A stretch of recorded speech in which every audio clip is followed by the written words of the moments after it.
Según el Fondo Monetario Internacional, entre el 2025 y el 2026, es decir, este año y el que viene, la economía argentina va a ser la cuarta de mayor crecimiento en el mundo. Así surge de una tabla de proyecciones para 30 economías seleccionadas que el organismo reporta en una página del Panorama Económico Mundial que actualizó este mes.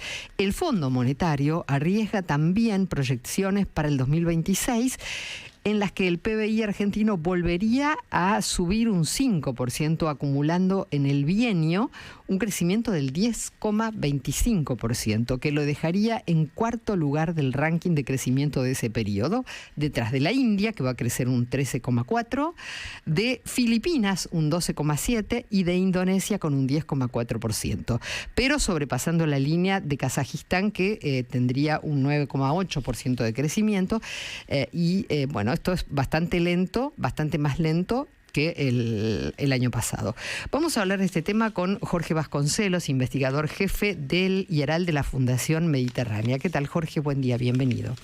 Buen día, ¿cómo están? Bueno, bien, gracias por atendernos y bueno, para que nos cuente un poco de dónde resulta esta perspectivas de crecimiento para la Argentina. Bueno, en realidad es el producto del rebote después de muchos años de bajo crecimiento o de recesión. En ese sentido, cuando una economía se tiende a estabilizar después de alta inflación, la economía se reorganiza y hay algunos motores que ayudan a recuperar el nivel de actividad. Es decir, mirando del lado de las empresas, hasta fin del año 2023, si uno miraba la fuente de rentabilidad de las empresas, en general tenía que ver con las bicicletas financieras que pudieran hacer para aprovechar o no perder contra una inflación que iba en ascenso cada mes, y menos énfasis y menos importancia de la rentabilidad en la producción, en la logística, etcétera. Cuando la economía se empieza a estabilizar, las empresas inevitablemente tienen que dedicarse mucho más a esto segundo, digamos, a organizar su producción, a organizar su logística, porque las fuentes de rentabilidad generadas en las bicicletas financieras pierden significación. Ese es un factor por el cual una economía que se tiende a estabilizar puede rebotar en su nivel de actividad. Y el otro factor importante es el hecho de que la inflación es un impuesto. Entonces, al desacelerar la inflación, y eso está ocurriendo rápido, ese impuesto pega menos, digamos. Se reduce el impacto del impuesto inflacionario y eso ayuda al consumo. El impuesto inflacionario afecta sobre todo al consumo y sobre todo al consumo de los sectores más populares. Al bajar la inflación, ese impuesto baja y se recupera el consumo por varias vías.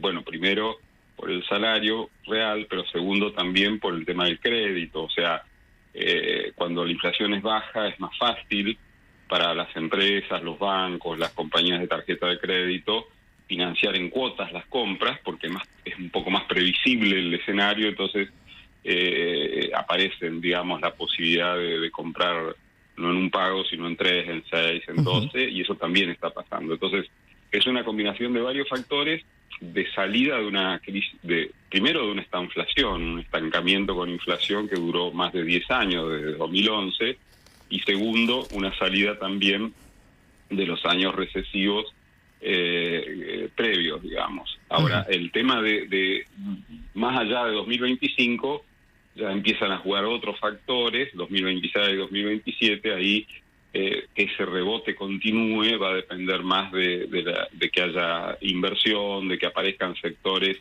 con dinamismo, etcétera, etcétera. Argentina hoy tiene sectores con dinamismo, el de hidrocarburos, Vaca Muerta es el más mencionado, y es cierto, no hay ningún exageración, digamos, en lo que está ocurriendo ahí, pero tienen que sumarse otros sectores.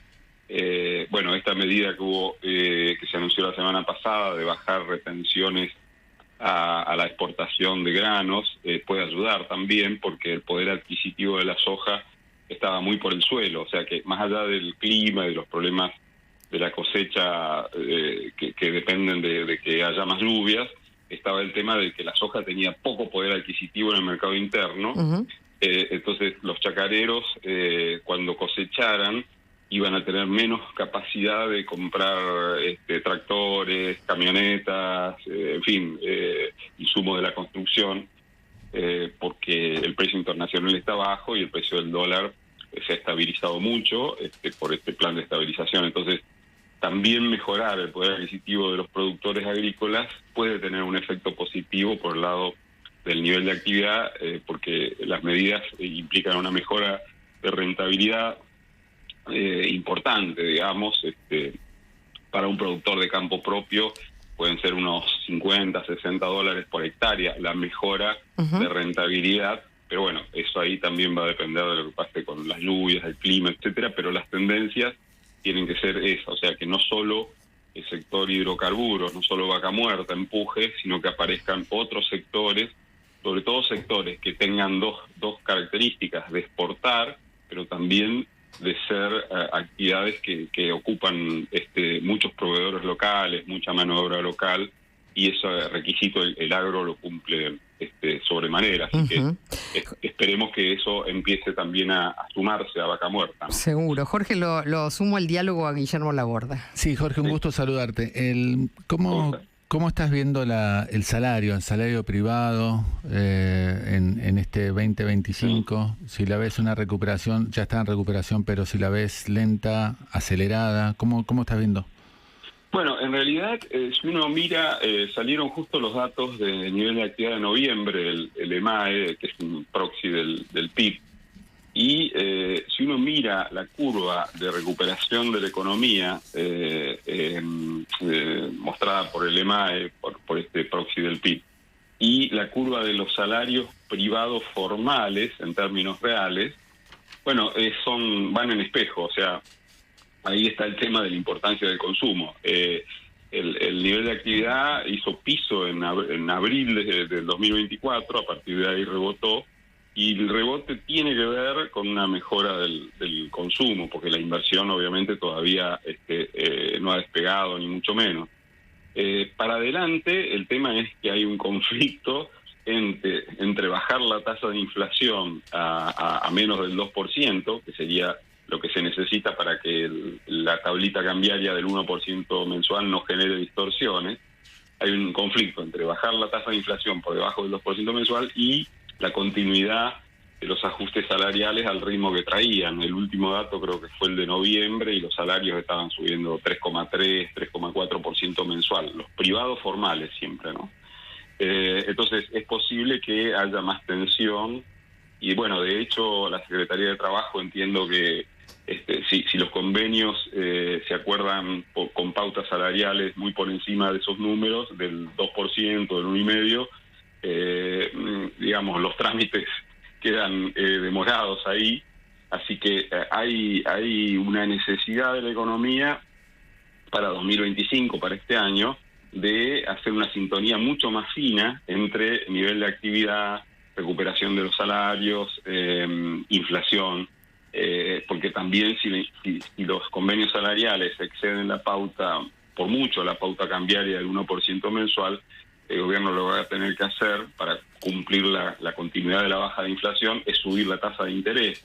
Entonces uno de los factores de recuperación que estábamos mencionando antes, el del crédito, podría, no digo frenarse absolutamente, pero podría ir a un ritmo menor si el gobierno tuviera que recurrir a subir las tasas de interés porque los convenios salariales se escapan a esa pauta. Entonces, 2025 es un año de sintonía muy fina y todas las variables importan en ese sentido, pero la recuperación de la economía en 2025 parece garantizada. Y para 2026, repito, depende ya de otros elementos y es fundamentalmente la recuperación, el comienzo de recuperación de la inversión, esos 10 años o más de estancamiento con inflación que tuvimos, que arrancan con el cepo puesto por la expresidenta en 2011, esos más de 10 años tuvieron un costo altísimo en términos de productividad de la economía, de baja inversión, etcétera, y obviamente de eso no se va a salir en 12 ni 24 meses. Así que en ese sentido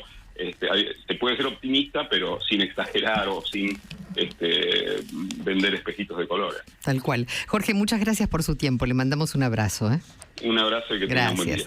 Jorge Vasconcelos, investigador jefe del IERAL de la Fundación Mediterránea, sobre esta afirmación del FMI que dice que entre 2025 y 2026 la economía argentina va a ser la cuarta de mayor crecimiento en el mundo, con más del 10% de crecimiento.